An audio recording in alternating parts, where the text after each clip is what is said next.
The other day, I'm squandering time needlessly on X, just scrolling around, and I had come across this post where apparently a guy has written a book, and the subtitle of the book is New Evidence for the One Called Christ. And I thought, well, that'd be cool if there were new evidence corroborating the claims of the New Testament about Jesus. I would want to know that, but I've been burned a lot. I've been a citizen of the internet for a very long time, and people tend to lie about things that prove God or new evidence for Jesus. It's AI, it's email forwards, it's glurge, it's always slop. You don't get a lot of new evidence for things from the first century AD. So those claims, they always seem overwrought to me. But I couldn't help myself. So I dug in a little closer and I looked at what was going on with this recently published bit of scholarly work. And dang, it's really compelling.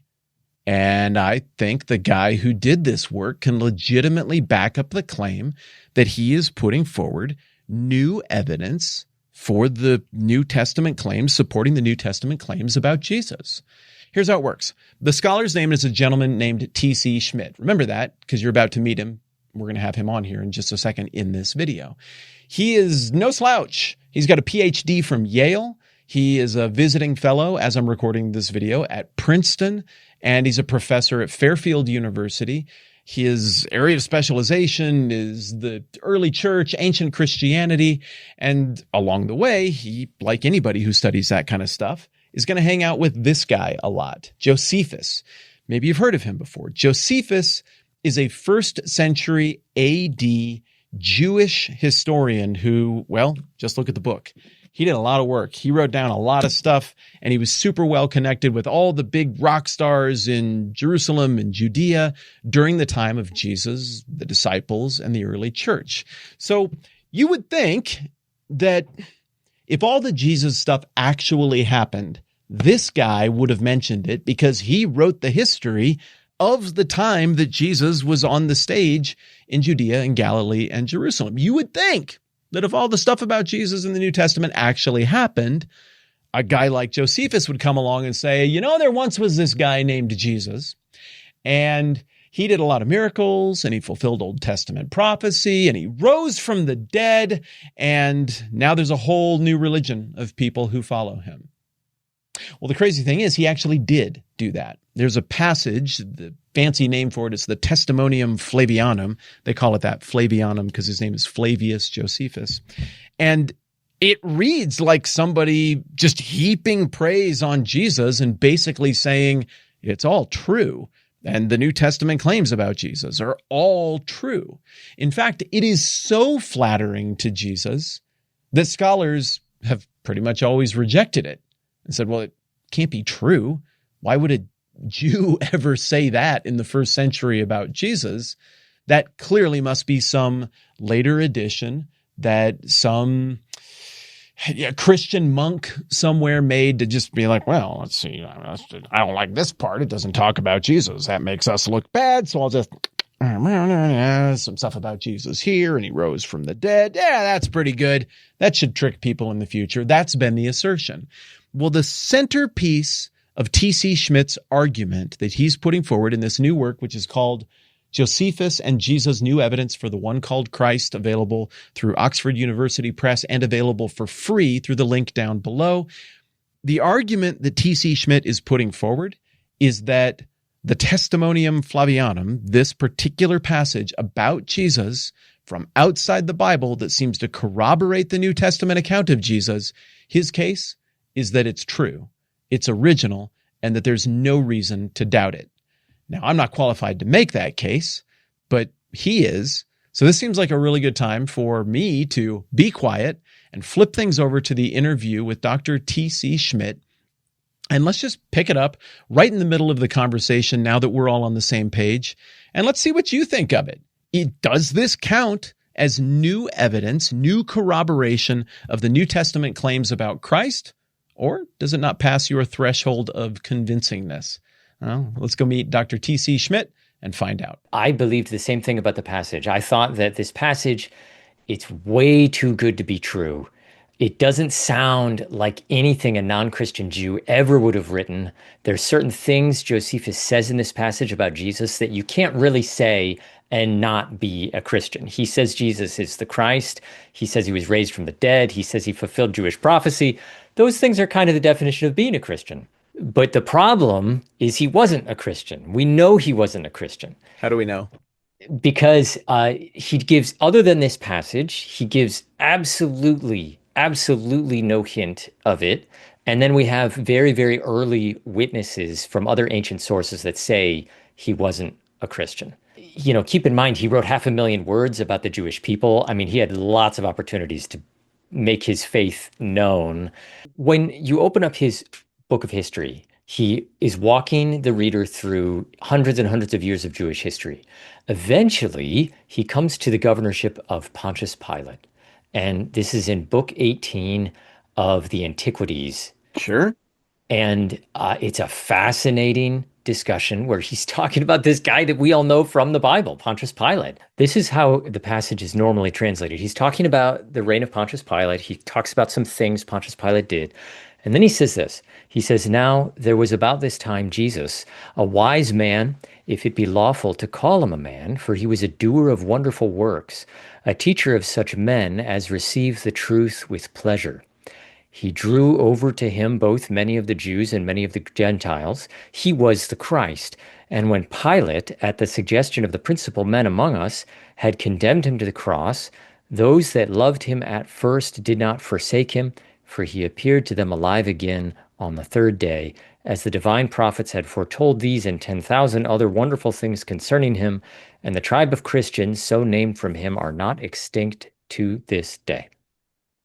It's just smoking gun. I mean, that's practically a creed. It certainly seems that way. Yeah, I agree. Yeah.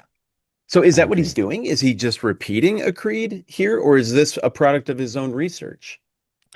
I don't think that's what he's doing. I think that this passage has been fundamentally mistranslated and that in reality it doesn't look nearly as positive as the English translation makes it out to be, Okay. which of course means that the argument against the authenticity of the passage, the vast majority of scholars have believed this passage really isn't by Josephus. He probably said something about Jesus, but some Christian scribe in antiquity went and messed about with it, and that trickled down through all the manuscripts that we have today. So scholars have said, look, this has been contaminated.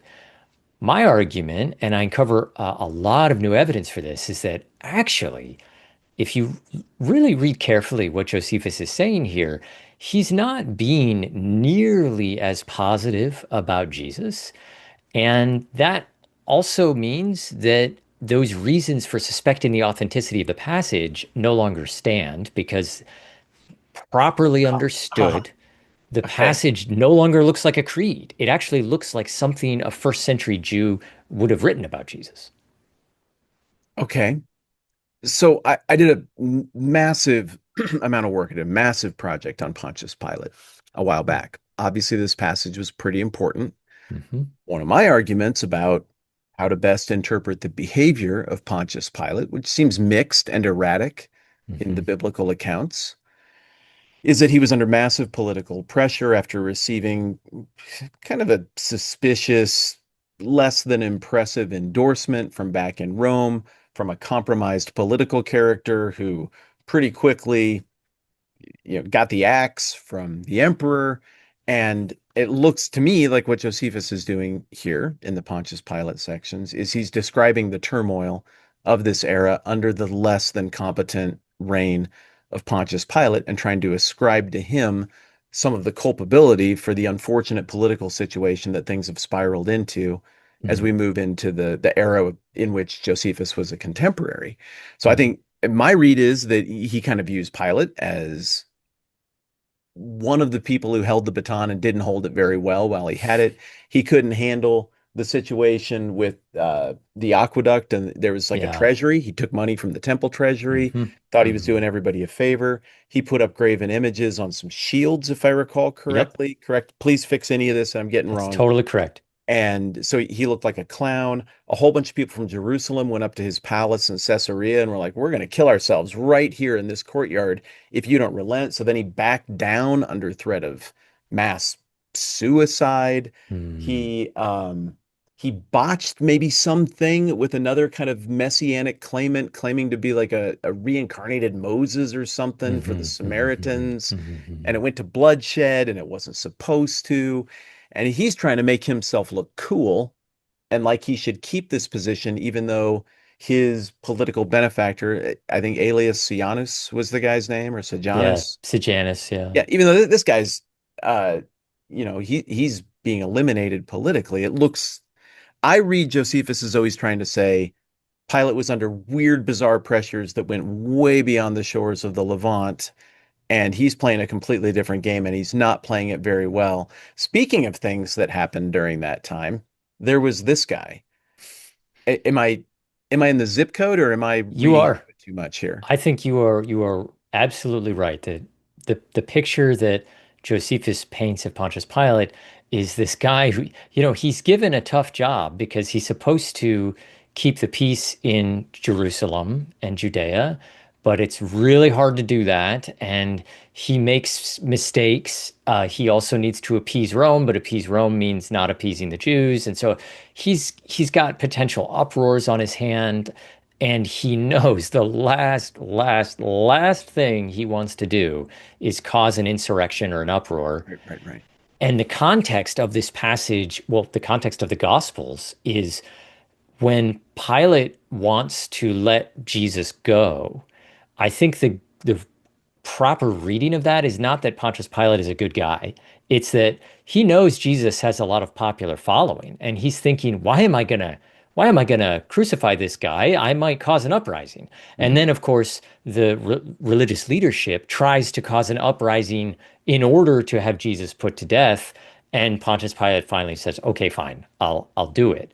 So he just doesn't want an uprising. And Hmm. I think Josephus actually his passage lends to that as well.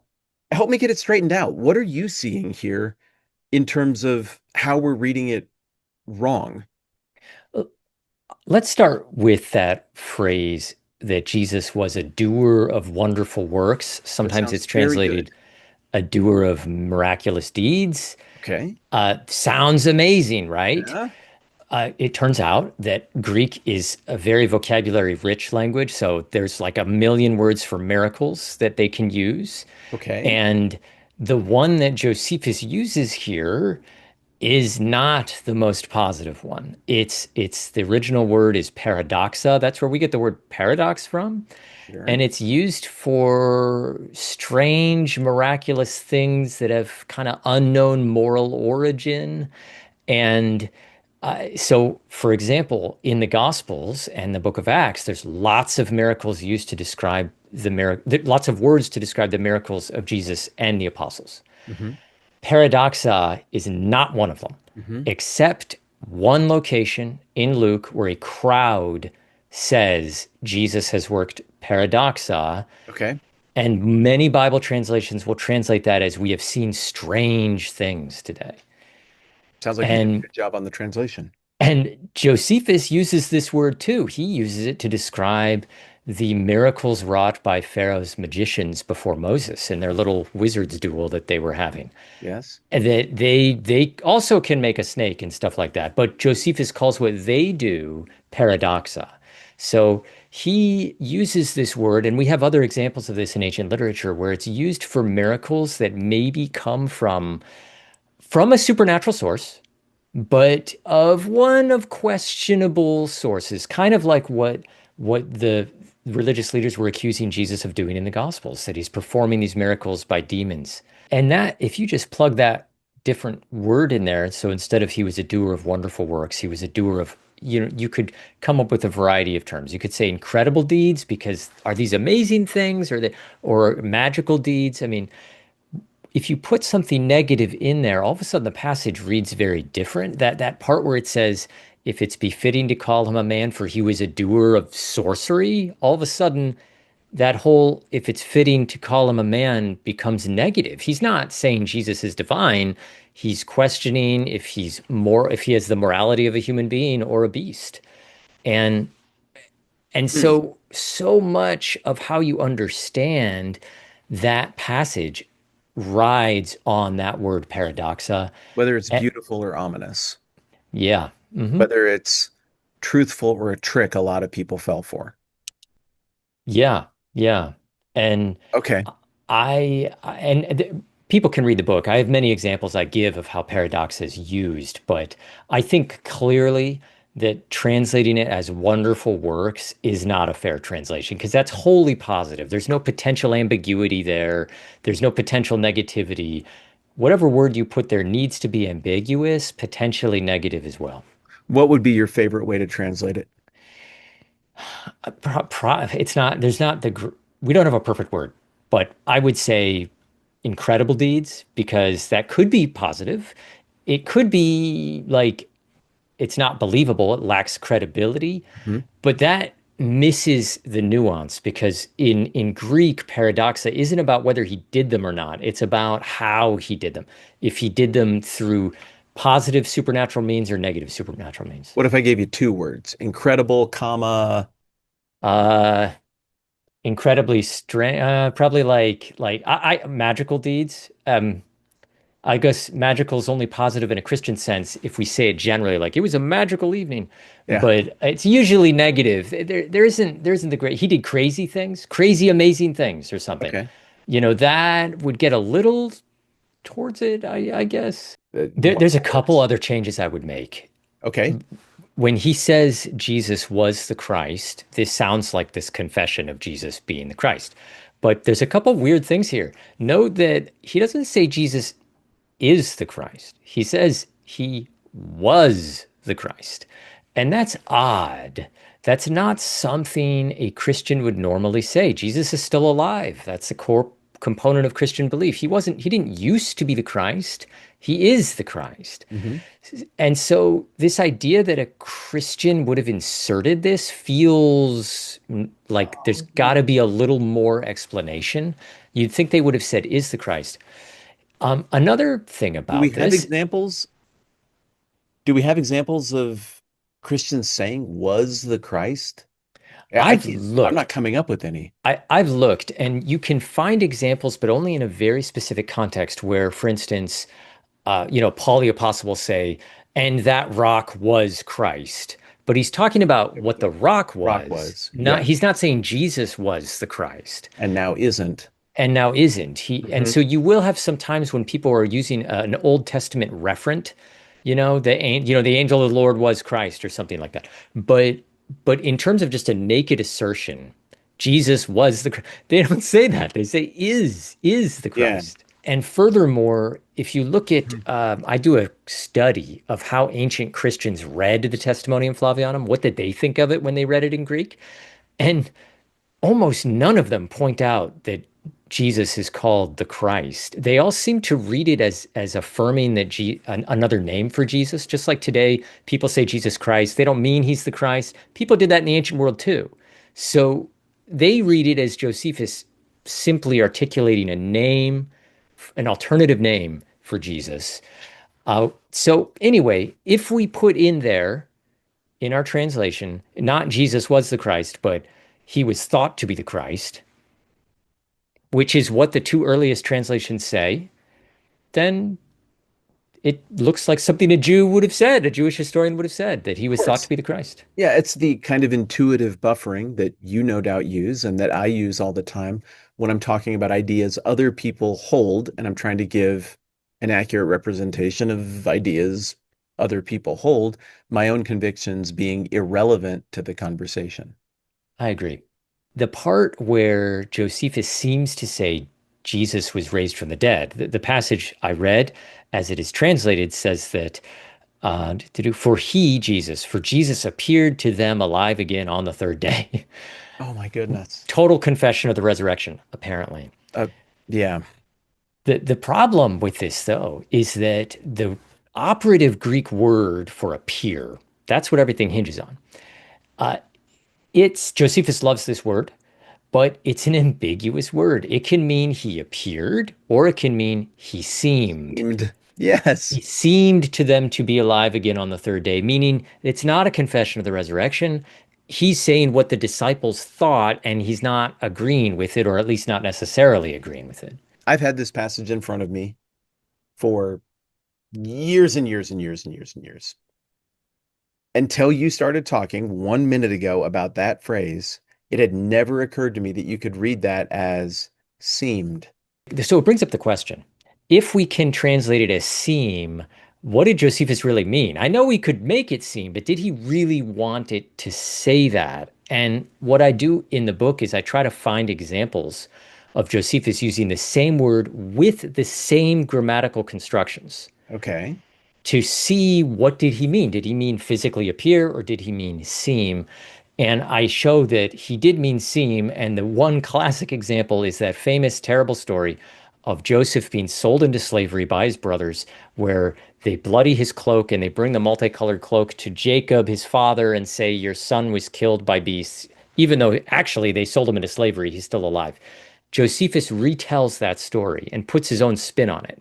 And when he's retelling the story, when he's talking about how they're offering this bloodied cloak to Jacob, he says, he uses the same word and grammatical construction. He says, so that it would seem to Jacob that Joseph was killed by beasts, when of course he wasn't actually killed by beasts. It's all a lie.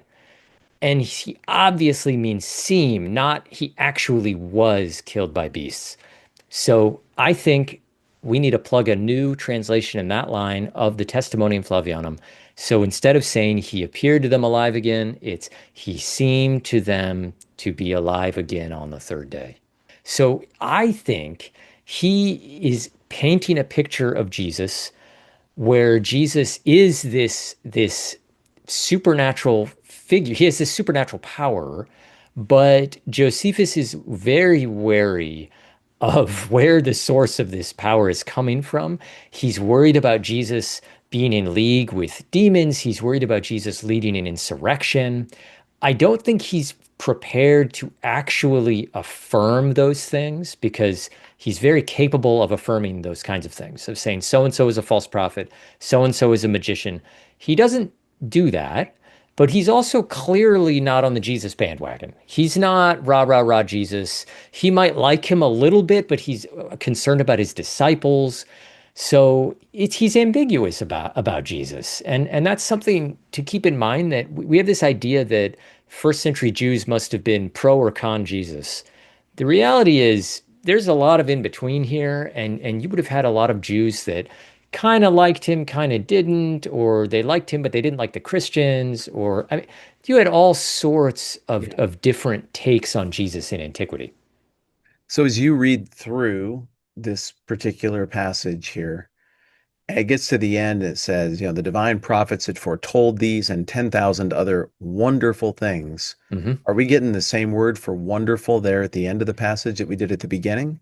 No, that's the actual word for wonderful. So that's a good translation of that word. Okay. However, in Greek, that whole clause is dependent on that Greek word for appear, phainomai.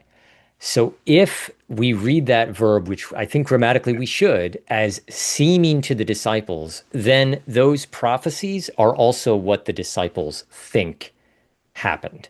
So he's still proclaiming what the disciples believed about Jesus. Okay, well then get me to the subtitle of the book. All right. How does this reevaluation of this stuff about Jesus in this passage, how does your reevaluation of this provide new evidence for belief in Jesus? hmm, It sounds like what you've told us is here's another guy who didn't actually believe in him hmm. as much as you might imagine at first glance. The passage has been rejected by scholars as being like historically credible. I think it needs to be taken seriously by scholars. I don't really see any reasons to reject the passage as coming from Josephus. What that means is we now have a first century Jewish source telling us about Jesus who didn't know, who wasn't a Christian himself, but who was raised in Jerusalem, served in the temple. He was a Pharisee. I didn't mention this earlier, he was stationed in Galilee for 3 years, where he tells us he went to Capernaum, he went to Cana, he lived 3 miles down the road from Nazareth. This guy walked where Jesus walked in Galilee and Jerusalem just 10, 20, 30 years after Jesus did. So if we could have any extra biblical source tell us about Jesus, it would be Josephus. And now I think we do have that source. We do have this paragraph authenticated.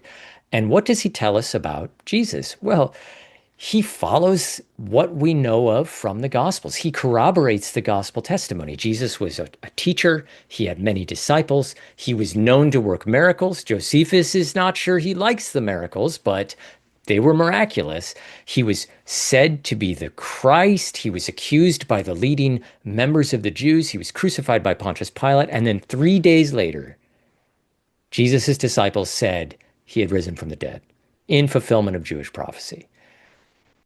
It means that from Josephus's point of view, none of that stuff is like later legend. He may not believe it, but he certainly seems to think Jesus' disciples believed it on day 3. And so this corroborates the rough outlines of Jesus' life. It also suggests to us that Jesus' miracles were so well known that even his enemies admitted he did them, which is what the Gospels tell us also. But here we have Josephus saying the same thing. And I would add one thing, a little teaser, if you want to get into it.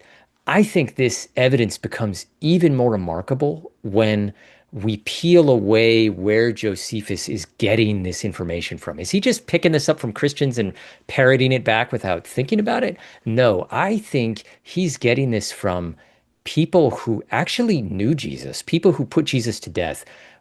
He mentions like thousands of names. He knew all sorts of people. And what I do in part 2 of the book is I show that he was directly connected with people associated with the trial of Jesus. So he's not getting this from rumor or hearsay. He's not getting this from just general report of Christians. He knows people in the know, so to speak. And this is what he's telling us. I remember the first time I heard about this thing, I was in a seminary class and my professor read it to us and I knew who he was reading and what the implications of this passage were. And it blew my mind. I'm sitting there going, every bit of it is true. This is extra biblical corroboration from the first century of the big stuff about Jesus from a critic of Christianity. This is the most important thing outside of the Bible of all. And then he got to the end of reading it and he's like, yeah, unfortunately, it looks like this is a later Christian edition and probably not original. But, it's kind of fun that it's in there in our English versions. I'm like, oh. Yeah, okay. Well, I kind of wanted to believe that. Maybe that kid is still here making this video right now. Maybe I just want to believe that. Maybe this is the kind of thing that for the way I'm wired and the way my faith works, it would just really prop things up. Maybe I'm being a sucker for this, the same way some people were suckers for the old Glur Gmails that circulated around with fake proofs of God. But I don't think so. This comes off as convincing to me. I think Dr. Schmidt is asking the right questions. I think he's making a good case for the Testimonium Flavianum being original. Now, there's a much stronger case than what you heard today, and that is developed in the book.